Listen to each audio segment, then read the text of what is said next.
Hello students, welcome to Super Career. दोस्तों, एक बार फिर से हम आपके सामने लेके हाजिर हैं 28 जनवरी 2021 यानी वीरवार के मोस्ट इम्पोर्टेंट और अपडेटेड डेली करंट अफेयर्स। तो चलिए शुरू करते हैं। क्वेश्चन नंबर 1, मध्य प्रदेश सरकार ने पंख अभियान शुरू किया है। पंख की फुल फॉर्म क्या है? आंसर है P for protection, A for awareness of their rights, N for nutrition, K for knowledge and H for health. Question number 2, Madhya Pradesh सरकार ने लाडली लक्ष्मी योजना के तहत 26,099 लड़कियों के लिए कितने रुपए की छात्रवृत्ति की घोषणा की?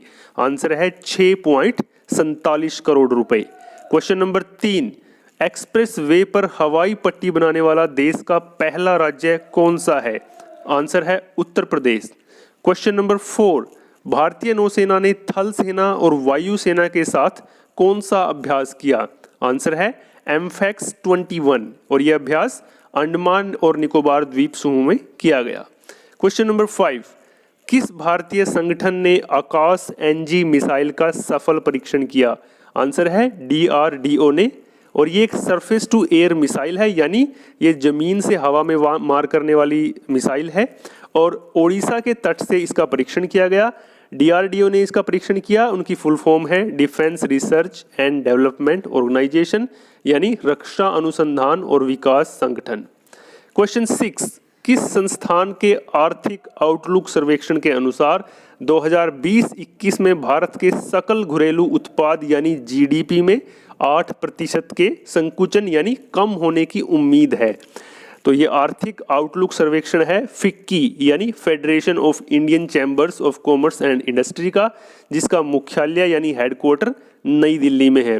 सो स्टूडेंट्स, आपके लिए बहुत इंपॉर्टेंट है सभी ऑर्गेनाइजेशन के हेडक्वार्टर याद करना। 1 से 2 नंबर का क्वेश्चन आपको पक्का मिल सकता है बैंकिंग और SSC में। IBPS PO का एग्जाम हो या क्लर्क का एग्जाम हो, आपको एक क्वेश्चन मिनिमम पक्का मिलेगा, 2 क्वेश्चन आपको मिल सकते हैं।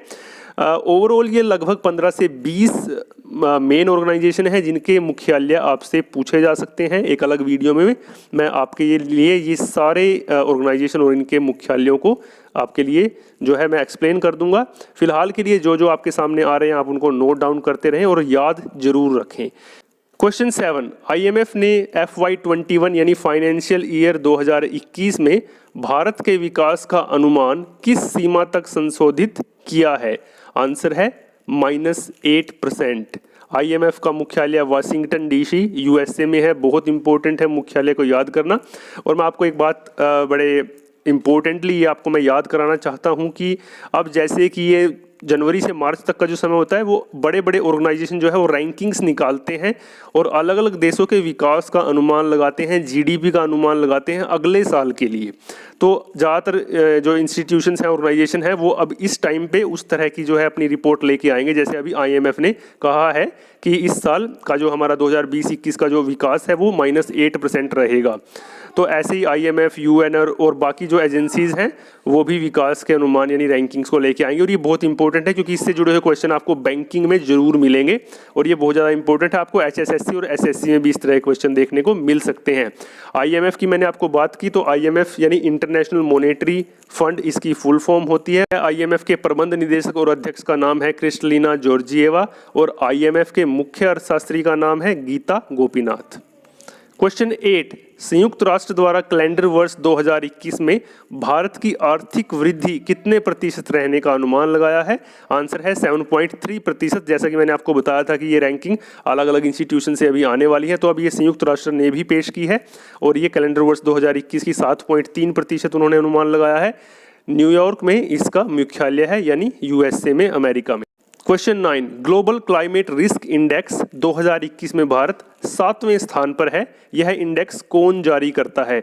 तो इस इंडेक्स को जारी करता है पर्यावरण थिंक टैंक जिसका नाम है जर्मन वॉच और ये जर्मनी के बोन शहर में है। और पहले स्थान पे इन्होंने इस सूची में मोजाम्बिक, एक अफ्रीकी देश है मोजाम्बिक, उसको पहले स्थान पे रखा है। भारत को 7वें स्थान पर रखा है। क्वेश्चन नंबर 10, 51वां भारतीय अंतर्राष्ट्रीय फिल्म महोत्सव यानी international film festival of India कहाँ पर आयोजित हुआ? आंसर है गोवा की राजधानी पणजी में। और इस बार इस फेस्टिवल में कंट्री इन फोकस जो था वो बांग्लादेश था। हर बार कोई ना कोई एक कंट्री इन फोकस होता है जिसकी ज़्यादातर फिल्मों का वो वहाँ पे प्रदर्शन करते हैं, तो इस बार वो बांग्लादेश था। Question number 11, international day of commemoration in the memory of victim of Holocaust, ये इतना बड़ा नाम है इस दिवस का, ये कब मनाया जाता है?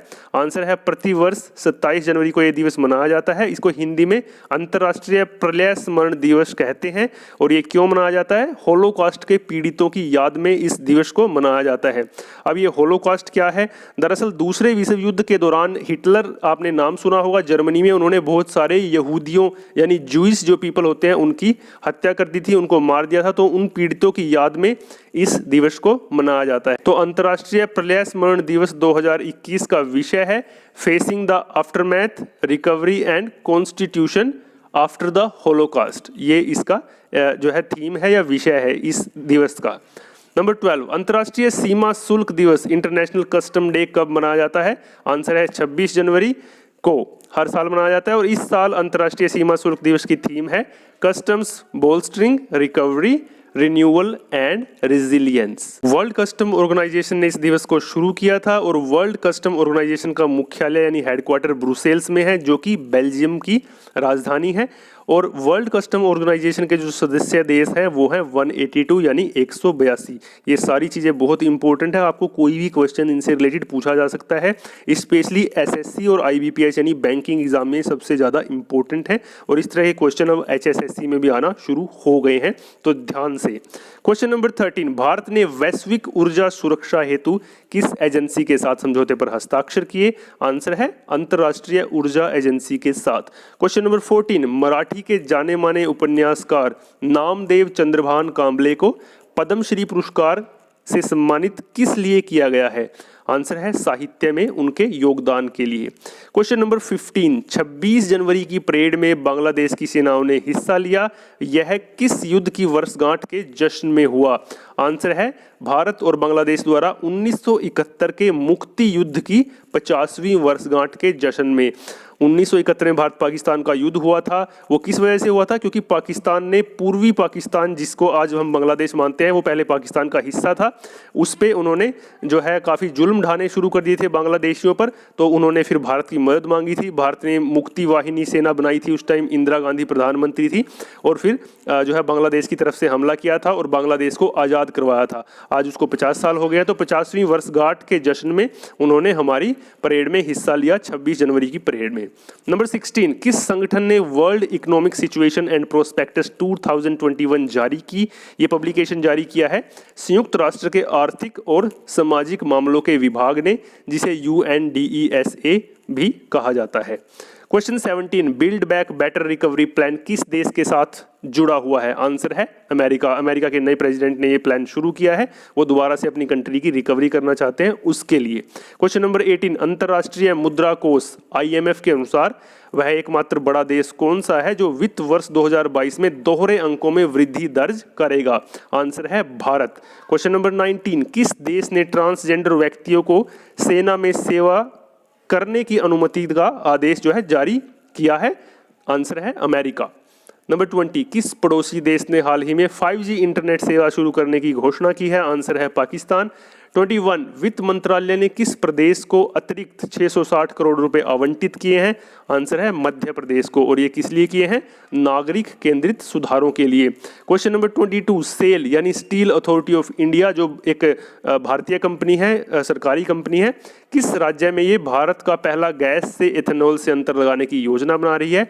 आंसर है महाराष्ट्र के चंद्रपुर में। क्वेश्चन नंबर 23, कौन सा बैंक अगले वित्त वर्ष में बॉन्ड निर्गम या बॉन्ड इशू से 3 अरब डॉलर जुटाने की तैयारी कर रहा है? आंसर है export import bank of India, Exim. Question number 24, किसे इटली की डेविस कप टीम का कप्तान नियुक्त किया गया है? आंसर है फिलिप्पो वोलेंडरी को। क्वेश्चन नंबर 25, किसने अयोध्या में बनने वाले भगवान राम के मंदिर निर्माण के लिए 1,01,000 रुपए का योगदान दिया? आंसर है तेलंगाना के राज्यपाल T सुंदरराजन ने। क्वेश्चन नंबर 26, केरल में खोज की गई नई चींटी प्रजातियों का नाम किसके नाम पर रखा गया है? आंसर है JNCASR के शोधकर्ता यानी रिसर्चर और जीव विज्ञानी यानी बायोलॉजिस्ट प्रोफेसर अमिताभ जोशी के नाम पर। अब JNCASR बेंगलुरु में एक रिसर्च सेंटर है जिसकी फुल फॉर्म है Jawaharlal Nehru centre for advance scientific research, ये बेंगलुरु में है।